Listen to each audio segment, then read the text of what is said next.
సింగయ్య మృతి కేసులో కీలక పరిణామం చోటు చేసుకుంది.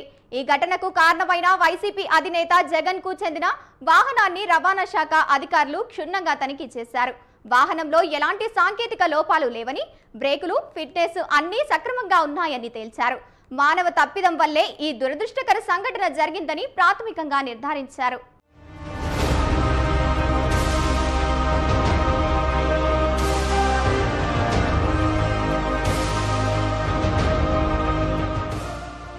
ఏపీలో వైఎస్ జగన్ తాజాగా పల్నాడు జిల్లా రెంటపాళ్లకు వెళ్తున్న సమయంలో గుంటూరు వద్ద చోటు చేసుకున్న ప్రమాదంలో సింగయ్య అనే కార్యకర్త చనిపోవడం, ఆ తర్వాత చోటు చేసుకుంటున్న ఘటనలు చర్చనీయాంశంగా మారుతున్నాయి. జగన్తో పాటు పలువురు వైసీపీ నేతలు ప్రయాణిస్తున్న కారు కింద పడే సింగయ్య చనిపోయాడంటూ పోలీసులు ఆరోపిస్తూ ఉండడం, అంతకుముందే ఎస్పీ మరో వాహనం కింద పడి సింగయ్య చనిపోయాడంటూ చేసిన ప్రకటనల నేపథ్యంలో ఈ వ్యవహారం హైకోర్టుకు చేరింది.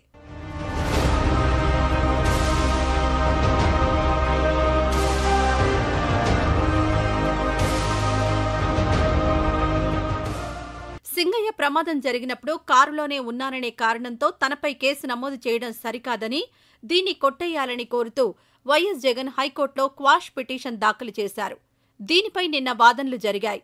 అయితే దీనిపై విచారణను బుధవారానికి వాయిదా వేసిన హైకోర్టు అప్పటి వరకు జగన్ అరెస్టు కాకుండా ఆదేశాలిచ్చింది.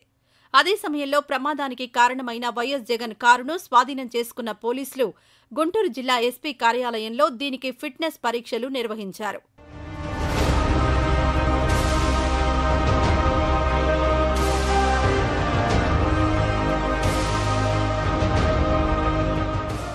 జగన్ కారుకు నిర్వహించిన ఫిట్నెస్ పరీక్షల్లో గతేడాది ఈ వాహనం రిజిస్ట్రేషన్ జరిగిందని గుర్తించారు. అలాగే 2027 వరకు ఇన్సూరెన్స్ ఉందని, 2039 వరకు ఫిట్నెస్ కూడా ఉందని తేల్చారు. కాబట్టి కారు ఫిట్నెస్ అనేది ప్రమాదానికి కారణం కాదని తేల్చారు. అయితే మానవ తప్పిదం వల్లే ఈ ప్రమాదం జరిగి ఉంటుందని రవాణా శాఖ అధికారులు ప్రాథమికంగా నిర్ధారించారు. ముఖ్యంగా కార్యకర్తలు భారీగా కారుపైకొచ్చేందుకు యత్నించడం వల్ల అక్కడక్కడా దెబ్బలు తగిలాయని తేల్చారు. సింగయ్య ప్రమాదం తర్వాత కూడా జగన్ సహా వైసీపీ నేతలు అందులో ప్రయాణించినట్లు గుర్తించారు. కార్యకర్తలు వాహనం ఎక్కి తొక్కడం వల్ల కొన్ని చోట్ల సొట్టలు పడ్డాయని, ప్రమాదం జరిగిన తర్వాత కూడా అదే వాహనంలో ప్రయాణించిన విషయాన్ని ఆయన గుర్తు చేశారు. ఈ ఘటనపై కేసు నమోదు చేసిన పోలీసులు డ్రైవర్ రమణారెడ్డిని A1గా, జగన్ను A2గా చేర్చగా, A3గా జగన్ వ్యక్తిగత కార్యదర్శి కె నాగేశ్వరరెడ్డి, A4గా వైవి సుబ్బారెడ్డి, A5గా పేర్ని నాని, A6గా విడుదల రజని తదితరులను చేర్చారు.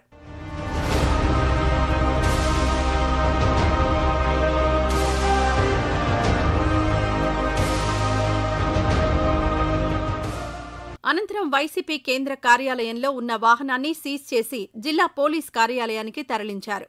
వాహన సామర్థ్యంపై ఆర్టీఏ స్పష్టత ఇవ్వడంతో ప్రమాదానికి దారితీసిన అసలు కారణాలను తేల్చేందుకు పోలీసుల దర్యాప్తు కొనసాగనుంది.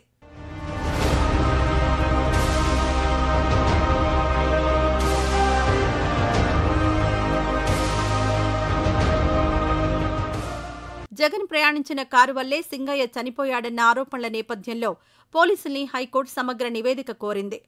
దీంతో కారు ఫిట్నెస్ టెస్టు కూడా చేశారు. అనంతరం పోలీసులు సిద్ధం చేసే తుది రిపోర్టును న్యాయవాదులు హైకోర్టుకు సమర్పించబోతున్నారు.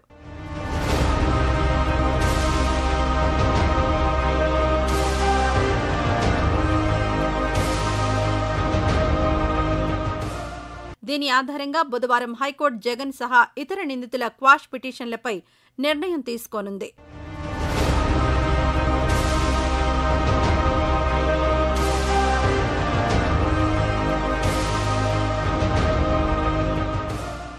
ఇప్పటికే హైకోర్టు ఈ కేసులో కారులో ప్రయాణించిన వారిపై కేసు ఎలా నమోదు చేస్తారని ప్రశ్నించింది.